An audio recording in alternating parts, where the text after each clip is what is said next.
ইরানের ওপর ইসরায়েলের আকস্মিক হামলার পর আন্তর্জাতিক যেসব রাজনীতিক এর বিরুদ্ধে মুখ খুলেছেন তাদের মধ্যে অন্যতম কংগ্রেস নেত্রী সোনিয়া গান্ধী। নিজে দুরারোগ্য ক্যান্সারে অসুস্থ থাকার পরেও ইসরায়েল ও আমেরিকার দ্বৈত নীতির বিরুদ্ধে কলম ধরেছেন তিনি। মুখোশ উন্মোচন করেছেন নেতানিয়াহু ও ট্রাম্পের। পাশাপাশি ভারতের দীর্ঘদিনের প্রচলিত নীতি থেকে সরে ইরানের মতো একটি পরীক্ষিত বন্ধুর পাশে না দাঁড়ানোর জন্য সমালোচনা করেছেন ভারতের নরেন্দ্র মোদী সরকারের। লেখাটি প্রকাশ করেছে দ্য হিন্দু পত্রিকা। সোনিয়া গান্ধী লিখেছেন, গত ১৩ জুন বিশ্ব আবারও একতরফা সামরিক আধিপত্যের বিপজ্জনক পরিণতি দেখেছে। ইসরায়েল ইরান ও তার সার্বভৌমত্বের বিরুদ্ধে গভীরভাবে উদ্বেগজনক ও বেআইনি হামলা চালিয়ে তা দেখালো। ভারতীয় জাতীয় কংগ্রেস এই বোমা হামলা ও ইরানের মাটিতে বেছে বেছে হত্যার নিন্দা করেছে, যা গুরুতর আঞ্চলিক ও বৈশ্বিক পরিণতি সহ একটি বিপজ্জনক উত্তেজনার দিকে ঠেলে দিচ্ছে। গাজায় নৃশংস ও অসম অভিযানের মতো ইসরায়েলের সাম্প্রতিক অনেক পদক্ষেপ একই ধরনের। এই অভিযানেও বেসামরিক জীবন এবং আঞ্চলিক স্থিতিশীলতার প্রতি সম্পূর্ণ অবজ্ঞা দেখানো হয়েছে। এই ধরনের পদক্ষেপ কেবল অস্থিতিশীলতা বাড়াবে এবং আরও সংঘাতের বীজ বপন করবে। ইরান ও আমেরিকার মধ্যে কূটনৈতিক প্রয়াস যখন আশার আলো দেখাচ্ছিল, ঠিক তখনই এমন একটি হামলা হওয়াটা আরও বেশি হতাশাজনক। এবছর ইতিমধ্যেই ৫ দফা আলোচনা হয়েছে, যার ৬ষ্ঠটি জুনে অনুষ্ঠিত হওয়ার কথা ছিল। সম্প্রতি গত মার্চে আমেরিকার ন্যাশনাল ইন্টেলিজেন্সের পরিচালক তুলসী গাবার্ড কংগ্রেসের কাছে স্পষ্টভাবে সাক্ষ্য দিয়েছেন যে ইরান কোনো পারমাণবিক অস্ত্র কর্মসূচি চালাচ্ছে না এবং ২০০৩ সালে স্থগিত হওয়ার পর থেকে এর সর্বোচ্চ নেতা আলী খামেনি এটি পুনরায় শুরু করার অনুমতি দেননি। কংগ্রেস সংসদীয় দলের প্রধান সোনিয়া গান্ধী তার লেখায় বলছেন, এটা মনে রাখা জরুরি যে প্রধানমন্ত্রী বেনিয়ামিন নেতানিয়াহুর অধীনে ইসরায়েলের বর্তমান নেতৃত্বের শান্তি বিনষ্ট করা এবং উগ্রবাদকে উৎসাহিত করার একটি দীর্ঘ ও দুর্ভাগ্যজনক ইতিহাস রয়েছে। তার সরকারের অবৈধ বসতি সম্প্রসারণ, অতি জাতীয়তাবাদী দলগুলোর সাথে জোট এবং দ্বিরাষ্ট্র সমাধানের পথে বাধা সৃষ্টি শুধুমাত্র ফিলিস্তিনি জনগণের দুর্ভোগকেই বাড়ায়নি, বরং বৃহত্তর অঞ্চলকে চিরস্থায়ী সংঘাতের দিকে ঠেলে দিয়েছে। প্রকৃতপক্ষে ইতিহাস আমাদের মনে করিয়ে দেয় যে ১৯৯৫ সালে প্রধানমন্ত্রী ইৎজাক রাবিনের হত্যাকাণ্ডে মিস্টার নেতানিয়াহু ঘৃণার আগুনে ঘি ঢেলেছিলেন, যা ইসরায়েলি এবং ফিলিস্তিনিদের মধ্যে সবচেয়ে আশাব্যঞ্জক শান্তি উদ্যোগগুলোর মধ্যে একটির সমাপ্তি ঘটিয়েছিল। এই রেকর্ড বিবেচনা করে এটা আশ্চর্যের কিছু নয় যে মিস্টার নেতানিয়াহু আলোচনার পরিবর্তে উত্তেজনা বৃদ্ধির পথ বেছে নেবেন। যা গভীরভাবে দুঃখজনক তা হল মার্কিন প্রেসিডেন্ট ডোনাল্ড ট্রাম্প, যিনি একসময় আমেরিকার অন্তহীন যুদ্ধ এবং সামরিক শিল্প মহল্লার প্রভাবের বিরুদ্ধে কথা বলেছিলেন, তিনি এখন এই ধ্বংসাত্মক পথ অনুসরণ করতে ইচ্ছুক বলে মনে হচ্ছে। তিনি নিজেই বারবার উল্লেখ করেছেন, ইরাকের কাছে গণবিধ্বংসী অস্ত্র থাকার বিষয়ে ইচ্ছাকৃতভাবে মিথ্যা দাবি কিভাবে একটি ব্যয়বহুল যুদ্ধের দিকে ঠেলে দিয়েছিল, যা ওই অঞ্চলকে অস্থিতিশীল করে তুলেছিল এবং ইরাকে অপরিমেয় ধ্বংসযজ্ঞ ঘটিয়েছিল। ফলস্বরূপ ১৭ জুন মিস্টার ট্রাম্পের বিবৃতি, যেখানে তিনি তার নিজের গোয়েন্দা প্রধানের মূল্যায়নকে প্রত্যাখ্যান করে দাবি করেছেন যে ইরান পারমাণবিক অস্ত্র অর্জনের খুব কাছাকাছি, তা গভীরভাবে হতাশাজনক।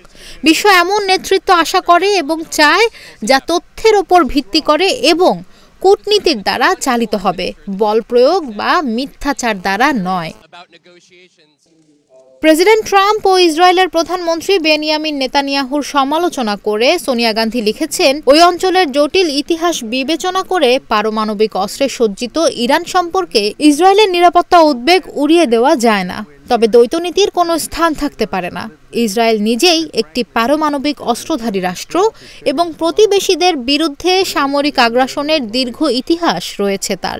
এর বিপরীতে ইরান পারমাণবিক অস্ত্র প্রসার রোধ চুক্তিতে স্বাক্ষরকারী একটি দেশ এবং ২০১৫ সালের joint comprehensive plan of action অনুযায়ী নিষেধাজ্ঞার বিনিময়ে ইউরেনিয়াম সমৃদ্ধকরণের ওপর কঠোর সীমাবদ্ধতা মেনে নিতে সম্মত হয়েছিল।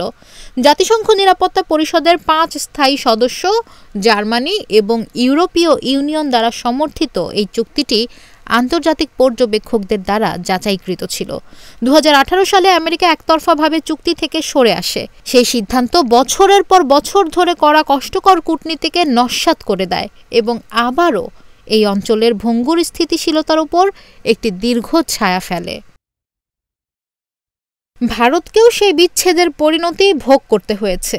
ইরানের ওপর পুনরায় নিষেধাজ্ঞা আরোপের ফলে ভারতের গুরুত্বপূর্ণ কৌশলগত ও অর্থনৈতিক প্রকল্পগুলো গুরুতরভাবে বাধাগ্রস্ত হয়েছে।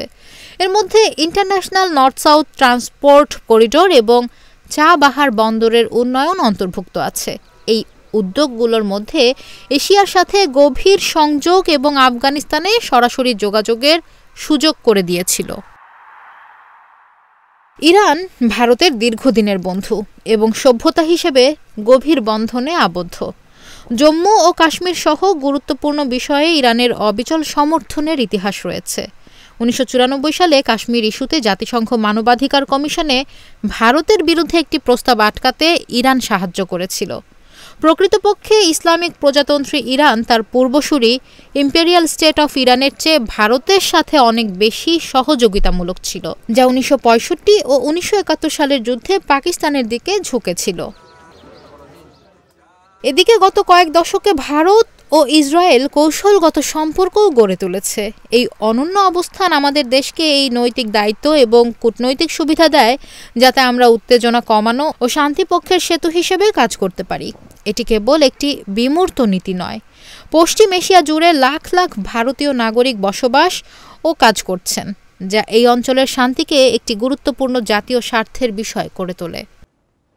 ইসরায়েলের সাম্প্রতিক ইরান বিরোধী পদক্ষেপগুলো দায়মুক্তির আবহে সংঘটিত হয়েছে, যা শক্তিশালী পশ্চিমা দেশগুলোর প্রায় নিঃশর্ত সমর্থনের কারণে সম্ভব হয়েছে। ভারতীয় জাতীয় কংগ্রেস 2023 সালের 7 অক্টোবরে হামাসের চালানো ভয়াবহ ও সম্পূর্ণ অগ্রহণযোগ্য হামলার তীব্র নিন্দা করলেও ইসরায়েলের বিপর্যয়কর এবং অসামঞ্জস্যপূর্ণ প্রতিক্রিয়ার মুখে আমরা নীরব থাকতে পারি না। 55,000-এর বেশি ফিলিস্তিনি প্রাণ হারিয়েছেন। পুরো পরিবার, পাড়া, এমনকি হাসপাতালগুলো নিশ্চিহ্ন হয়ে গেছে।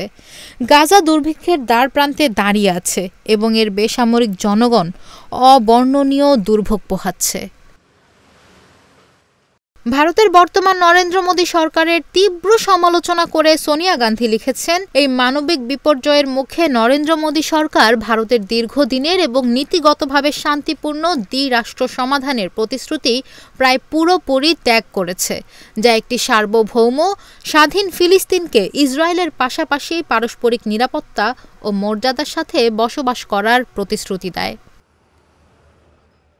গাজার ধ্বংসযজ্ঞ এবং এখন ইরানের বিরুদ্ধে বিনা প্ররোচনায় উত্তেজনা বৃদ্ধির বিষয়ে নয়াদিল্লির নীরবতা আমাদের নৈতিক ও কূটনৈতিক ঐতিহ্য থেকে একটি উদ্বেগজনক বিচ্যুতিকে প্রতিফলিত করে। এটি কেবল কণ্ঠস্বর হারানো নয়, মূল্যবোধের আত্মসমর্পণও বটে। এখনও দেরি হয়ে যায়নি। ভারতকে অবশ্যই স্পষ্টভাবে কথা বলতে হবে, দায়িত্বশীলভাবে কাজ করতে হবে এবং পশ্চিম এশিয়ায় উত্তেজনা প্রশমিত করতে ও সংলাপে ফিরে আসার জন্য উপলব্ধ প্রতিটি কূটনৈতিক চ্যানেল ব্যবহার করতে হবে।